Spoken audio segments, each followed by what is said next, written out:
So hi everyone, welcome to the Eddison Books podcast. I'm Neil del Strother, and today I'm really happy to be interviewing Eddison author Eliana Harvey.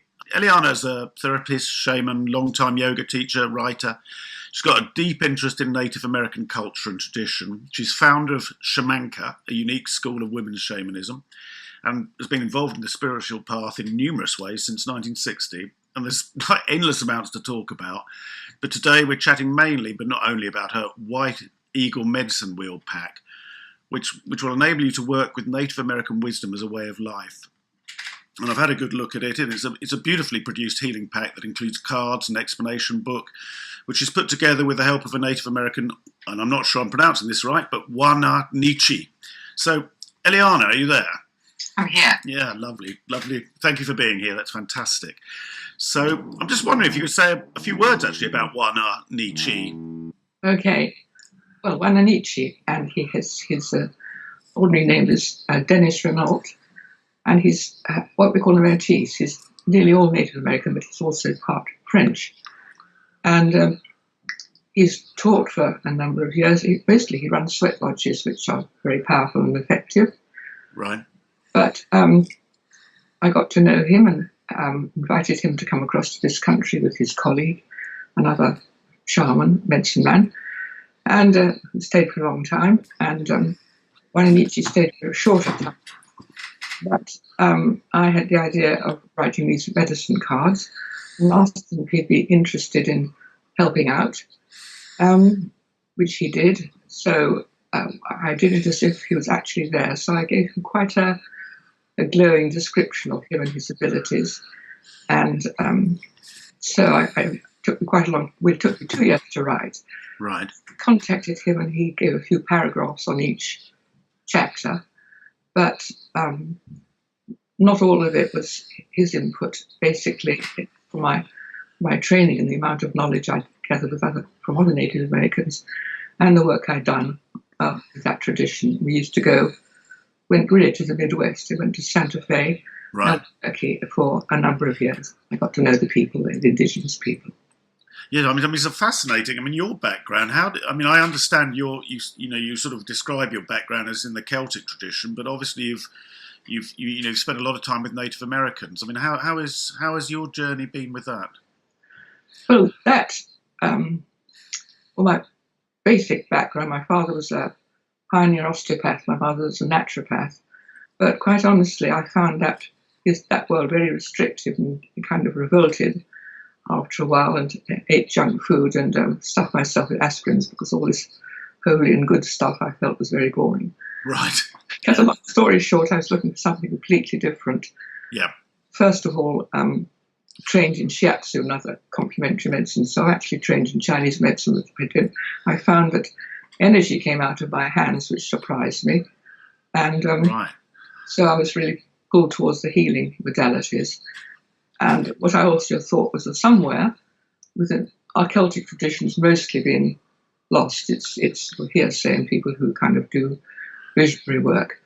So, because all the druids were killed off and the so-called witches who were the medicine and herbalists of those days. Yeah. I started looking around for what knowledge the indigenous people of different lands held. I started with yoga and I found that was extremely beneficial. And it started I then began to meditate, and right. Sort of inspiration and other ideas started coming to me.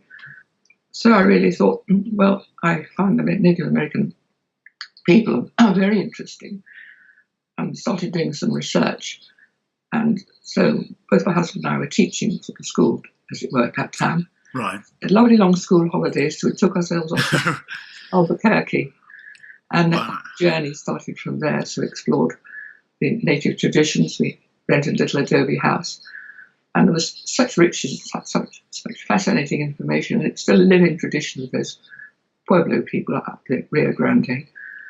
I found most fascinating of all was the Taos Pueblo, which is a heritage site, as I understand it. Right. And made quite a lot of interesting connections on my way. Visited other medicine men and attended sweat lodges, and basically over those 8 years just gathered a huge amount of understanding that they held great knowledge and wisdom still, and they had their ecology was peerless. They have still a lot of knowledge of how we should be treating the earth, not taking, but giving back as far as possible. And I thought all these things are so much needed by our Western culture in these days. Yes. I mean, what's interesting also is that this Native American culture is so alive, because obviously one view of it has been that it's all been destroyed and, everyone's an alcoholic and all that stuff, but that doesn't appear to be the truth from what you're saying. It does exist. Some of the reservations are sad places, but the core knowledge and the wisdom is still held within these original wise people. Yeah, I mean, that's amazing. And I suppose that's, and how does that translate? I mean, obviously you've seeped yourself in it, but how does that translate into this medicine wheel pack that you've produced? Well, I run lots of workshops, some based on Native American traditions, and some from the indigenous people of Peru, which has been part of my journey. So I would say that I was trying to keep it very practical. I mean, so many people these days are looking for a vision, or they're lost, or they try this or that or the other. Yeah. But the teaching of the Native Americans is that the animal beings were our first teachers. They showed us, particularly the bear knew what medicines were needed from herbs, and they knew when to relax and be quiet. So the bear goes into his cave and sleeps. Right. They would see that he gains his visions there. So their herbal knowledge is quite remarkable for medicinal purposes.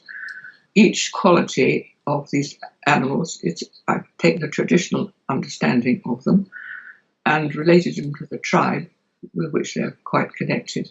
Yeah. The actual package itself is a journey, starting as if you were studying with a wise teacher, and you start as an apprentice and a student and the elder. So each section is appropriate to people who are beginners and people who are more experienced. And finally, when you reach a stage of wisdom where you're your own teacher, you're considered to be the elder. So I've chosen typical animals for one section, with the knowledge and the wisdom they carry. So people can just riff through the pack and choose something if they've got a particular question, or they find something uncomfortable, or there's a relationship problem. But at each level, there are answers to the kind of challenges that we have in life. Yeah, so I mean, if I was to use it, firstly, what sort of issue? You mentioned relationship issues, for example. I could use it for pretty much any issue, presumably. Yes.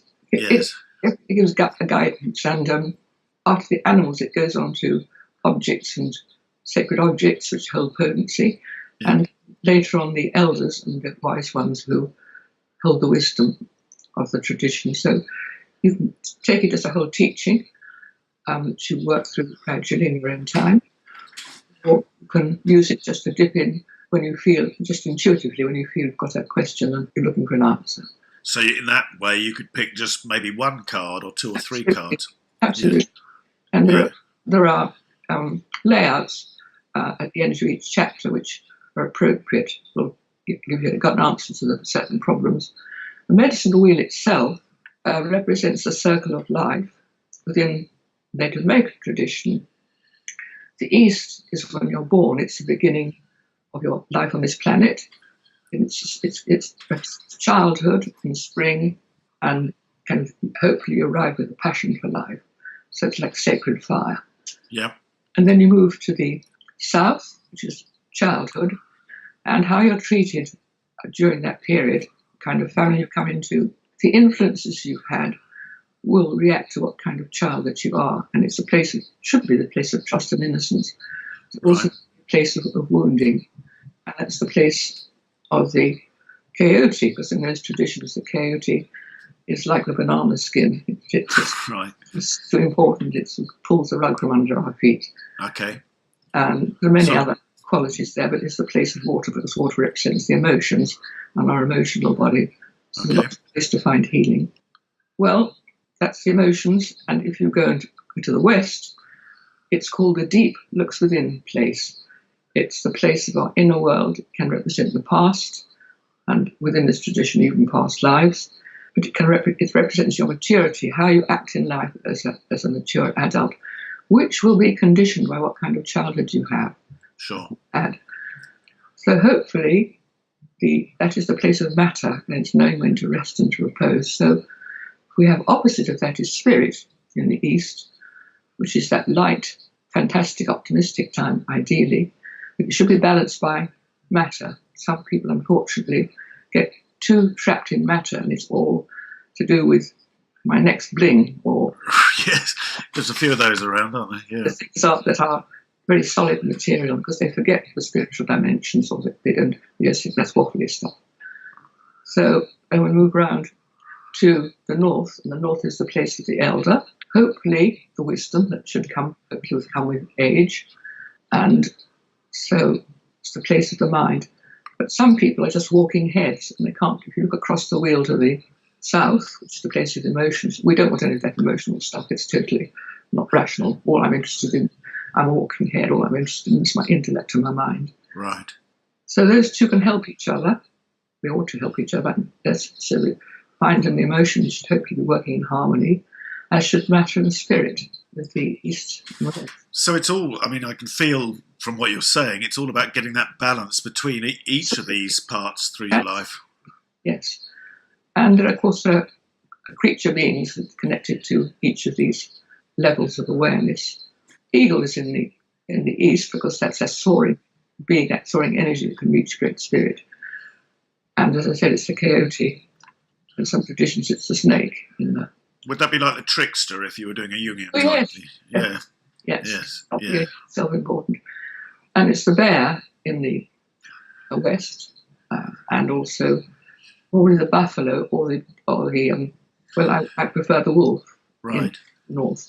Do you see a lot of connections between different traditions? I mean, I know with the Celtic tradition you Yes. see that, but also through for example, Jungian psychology and various other things. Do you Yes. notice Yes. patterns? Well, quite honestly, because of the profound psychology and knowledge of psychology of these native indigenous people, I think that's where our modern psychology and psychotherapy has arisen from, evolved into, if you like. Yes, and obviously, I mean, it goes sort of without saying that you feel that we should be reconnecting into this, and this can help. Your pack can help, and also whatever can help with this. Yes, absolutely. There are so many tools available to us if we open ourselves to them and do a little bit of exploring, fantastic fun exploring. And I've found, to say more recently, that the most authentic people who've held on to their indigenous knowledge are the Inca. And, yes. So their wheel is slightly different. They still have the medicine wheel with its potency, as do the Celtic. The Celtic people is a quarter term, the elements. But basically, they can all be made to fit the purpose. Yeah, one of the things that's very interesting, I found very interesting, is your Shamanic school of shamanism is very much is completely based on for women, isn't it? Which is, and I know it's. One of the quotes is there: "The teachings prepare us for the extraordinary times of change, which were foretold by the Maya, Hopi, Inca many generations ago." I'm interested why you decided, right, it's women only. We get mostly women coming to our healing centre. Yeah. And I do shamanic healing for them. And the amount of strain that they're under, trying very often to hold down a demanding job, raise the children, keep their parents happy, cook, hostess. The list of roles is overwhelming. And so many of them really feel rather burnt out. And it does seem to be still, to a degree, a patriarchal society. It's far better than it used to be. Right, yeah. But when they are lacking support, they're just feeling swamped by too many demands on their time, their emotions, and their energy. That's one thing. But the other thing is I started by doing mixed group, sort of spiritual evolution kind of thing. Right. Development.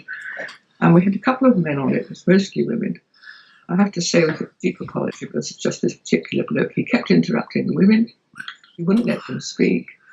The women were getting really pissed off. Right. Mansplaining, I believe it's called. And we got at him and he burst into tears. And I had a word with him afterwards and he said, I have great trouble with women. I said, what's happened? He says, my mother, she said, she's taken over by life in his 40s. She interferes with every relationship that I try to have. She's put me down. She messes my whole life up, and I've had to separate myself from her for 2 years. I was doing acupressure for him at that time, and I found myself saying to him, I think you need a cutting of ties. All adolescents have to eventually separate themselves from their parents. It can be done in a loving way. Yeah. But that never happened to you. He said no. So it's a particular shamanic process that other people do this with the cutting of the inappropriate ties or cords that one people have over another, usually relationships. I don't need to go into the practice of it, but it actually ended up with him taking symbolically from a wise being next to him a pair of golden scissors or sacred knife and cutting close to his body, which was the heart and solar plexus, the ties that he really felt manipulated by had also intruded and also energy taken from him. So I said to him, I just call him John. Yeah. And John, you can't work miracles, but this will reach you in some way that was quite mysterious. Anyway, he went off and came back a fortnight later with his next treatment, bouncing with happiness. I said, goodness me, what's happened to you? He said, you wouldn't believe it, but 2 days after we did that cutting, she telephoned me out of the blue and totally opened her heart to me. And we spoke for 2 hours. He said, I can't believe it, so much has been healed. Oh, that's beautiful. Okay. Yes. But I mean, part of because I've got personally, obviously nothing against you working with women only, but part of the issue that as a man, at least I have, is that the thing that's happened from a male point of view is that the feminine sort of archetypes have been inaccessible or seen as not as valuable as the male ones. But I just have to say, some of the work that I offer is really quite challenging if you have to look at the website. But I have to say, after the year one, what was totally unexpected, I saw these transformed women leave. Most of them go on. So some have actually become practitioners. So I think I must have been running this for like nearly 30 years. Yeah. It's a dedication and it's a joy. Yes, it's a great work, and obviously rooted, all of this work coming back to your pack, of course, it's informing these cards. Yes, it's like on the first weekend or on the introductory, there are the cards. Pick one for that particular workshop or for the possibility future. It has so many aspects that are useful. It's a very good teaching tool. Well, I picked 3 this morning, and I looked them up, but I thought I might ask you what they might mean as combination. I picked up Medicine Woman, which obviously I will have to put man, I guess, on that. Dragonfly and Cougar. I wouldn't say so necessarily. I might say there, perhaps it's time to value your own personal inner woman from the Jungian point of view.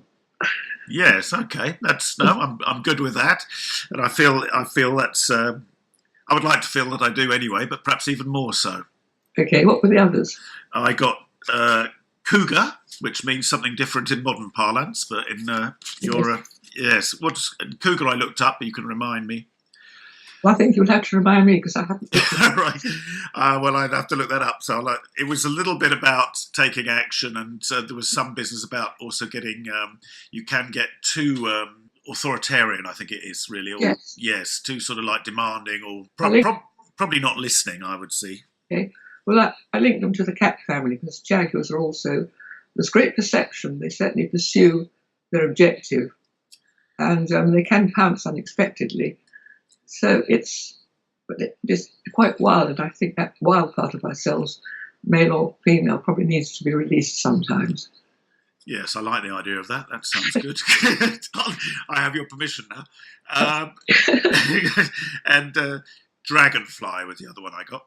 I think Dragonfly are not like butterfly who are totally transformative, but they have this ability of being iridescent and shimmering, and they know how to hover. So my feeling it is of having the ability to dart about when you need to, but really be able to, from a slightly altered viewpoint, to really see the inner things beneath you.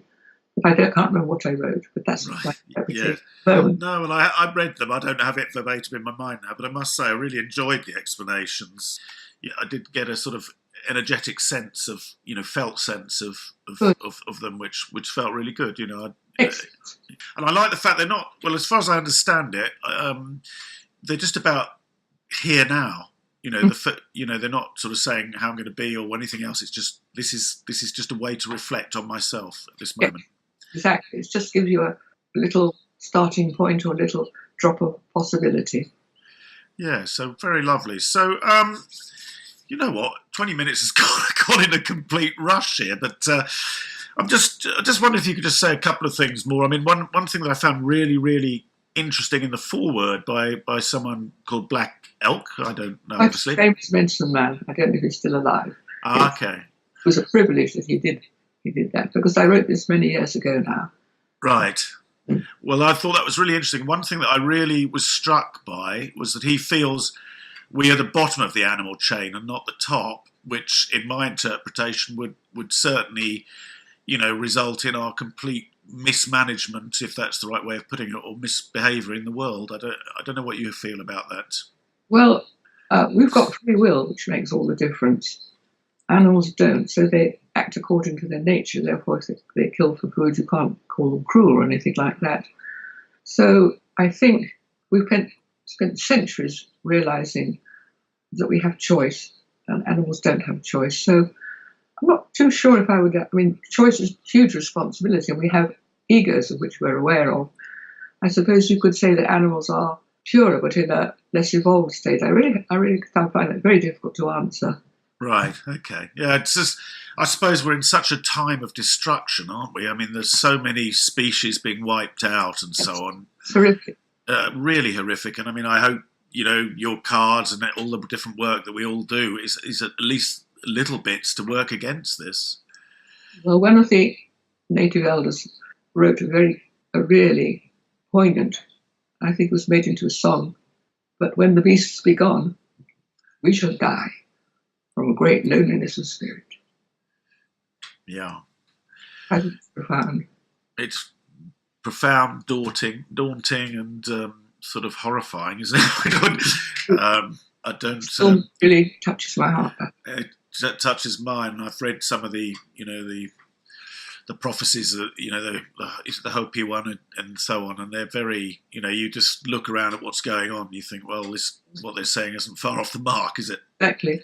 And the fact is, you can read these prophecies. I've read the Inca, the Hopi, and Native North American, and they're practically word for word the same. Oh, are they? Okay. Mm. Yeah, well, we're in that time, and we need... So I suppose ending on an optimistic note in that case, if we're recognising we're in that time of crisis, where do you think our energies are best spent? What do you think we should be doing to work against that from your perspective? Doing everything we can to look after Mother Earth and her children, because we just take and take and take, and we don't give back. And it's that respect for the land as a living, Mother Earth as Gaia, as a living being, that we all lack. Otherwise, we wouldn't throw rubbish on the roads and so on. So it's reconnecting really with our own absolutely natural wisdom, I guess, which you're seeing as a Native American wisdom, or it's another portal, for want of a better word, into that connection with nature. Exactly. There's so many other ways of doing it, but it's that respect and care and love and realization that we are, hopefully not, but we are transient on this planet, and we may be only the planet of this kind in the whole universe, we don't know. But everything is so unique and precious that I can't understand why we can't see that. And these recent declarations of various countries who are not going to join the declaration about the need to control all the poisonous emissions that they're putting out is just beyond my understanding. I think we can agree it's utterly mental. It's just beyond belief, really. But, suicidal. So, I don't want to be too uncheery in this. So, where can people, I know with Eddison they can get your medicine wheel pack. They can obviously do it through Amazon. Can they buy it through your website too? I can certainly tell people about it, but we don't actually sell it. I wish we did somehow or other. Well, so if people want to get in touch with you, it's shamanka.com, isn't it? Which is www.shamanka.com, yes. Yes, so SHAMANKA. That's right. Fantastic. Well, look, thank you, Eliana, so much for your time today. It's been great to speak to you. I wish I had longer, to be honest, but there we go. So thanks so much indeed. Yes, thank you. Thank you.